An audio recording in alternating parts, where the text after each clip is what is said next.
These were the words of Fritz Goulart, one of society's greatest minds, who was introduced as the world's greatest feet enthusiast.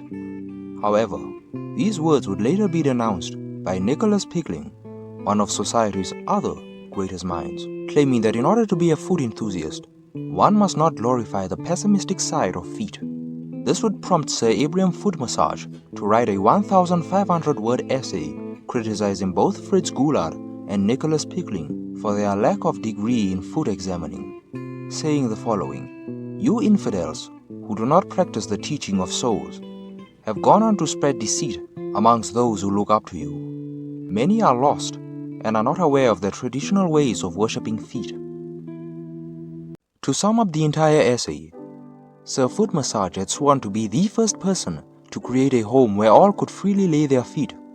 Fast forward to today, many spas carry the Footmassage name in respect to the late legend.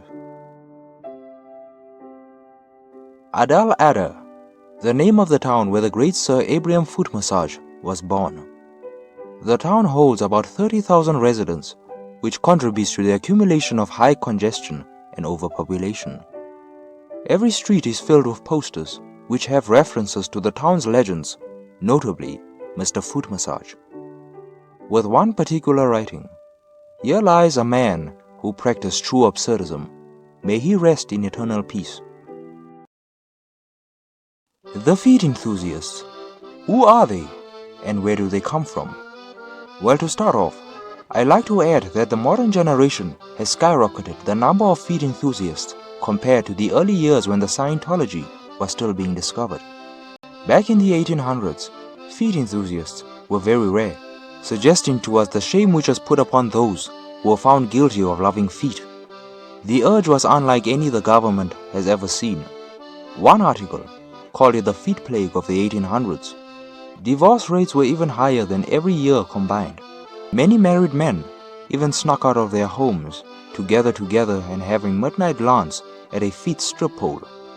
Many may consider this the early years of OnlyFans.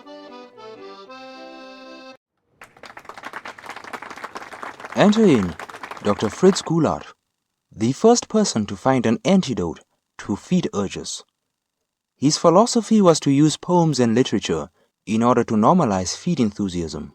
During his peak, he'd been greeted by numerous high-ranking politicians.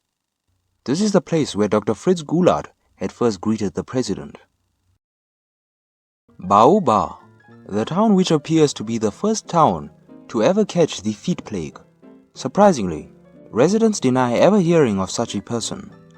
When questioned why Fritz Goulart was disliked by many of his fellow people, one lady said the following: "Fritz was a very dirty man. His practice of asking women to remove their stockings in order to satisfy his lustful urges was complete and utter bollocks." Dr. Fritz Goulart admitted that his literature mindset was influenced by the writings of William Pickling, who was the founder of the folklore BBC. The book named The Five-Footed Crawley spoke highly of the absurd idea of accepting one's purposeless existence and getting a kick out of life's absurdism. This, however, would rub the nephew of the great William Pickling the wrong way. Nicholas Pickling helped construct the book, which made him feel highly obligated to fight tooth and nail to make sure that Fritz Goulart followed his philosophy. His philosophy stated that one could not venerate what is perfect and therefore imperfect. The two would go on a 140-day spree of sending each other hate mails, arguing over feet and fetishization. However, in 1870, Fritz Goulart would go on to make a fatal mistake by inventing fraud-like items such as his well-known feather duster to empty-headed foreigners. Little did he know that his crimes would get him banned and locked up for illicit trading. The war on feet was coming to a halt. With no literature writings being published and a huge division between different feet lovers, the idea of feet seemed to become rather ludicrous.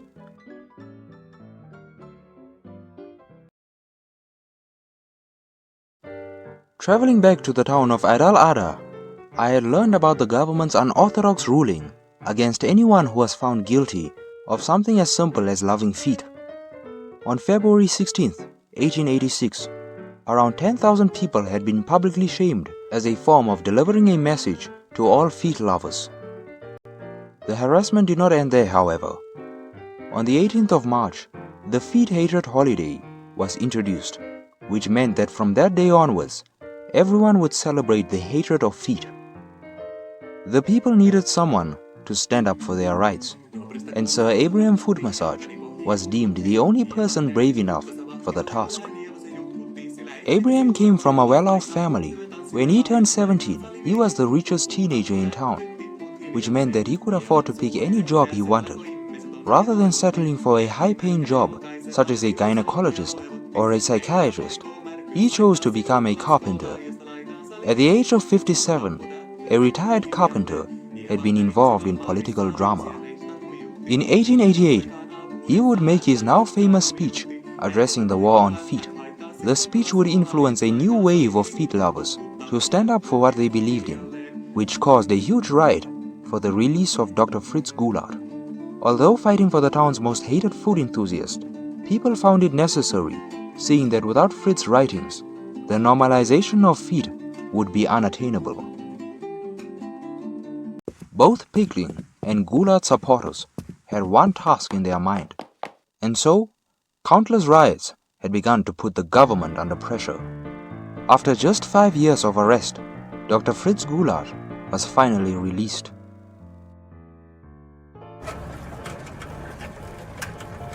The Cadix exhibition holds all of history's greatest art.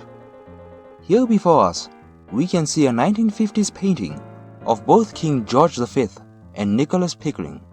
This painting had cemented an official peace treaty amongst the government and all feet enthusiasts. Having said that, many people had begun to freely admit their love for feet. This statement is validated by the amount of feet films that were produced that year. The Stinker Gun, The Walking Edge, A Woman's Touch. These are examples of feet films which were produced during the early 1900s. We can without a doubt say that feet had started to take over the world. Speaking of taking over the world, it is said that when Sir Abraham Foot Massage was laid to rest in 1899, he stated one thing that caught the public's attention. The day feet enthusiasm is accepted, we who fought for the greater good would have taken over the world. Little did he know that 16 years later, his dream would become a reality. After his passing, both Fritz Goulart and Nicholas Pickling had decided to live up to his legacy by continuing the practice of fetishization. Current day affairs have led to many speculations about how and when people started to like feet. In an interview with philosopher Flint Albertson, he pointed out that feet was always a sexual enhancer since the beginning of time. As a means to adapt a more civilized society, censorship was used to cover up nudity. With the way things are going now, and the possibility of feet taking over the world, we are unsure whether feet will be censored in the near future, the same way as private parts. Wish me good night, Sergeant Major. Put me in my little wooden hut. We all love you, Sergeant Major. And we shouted to your mother, show a like.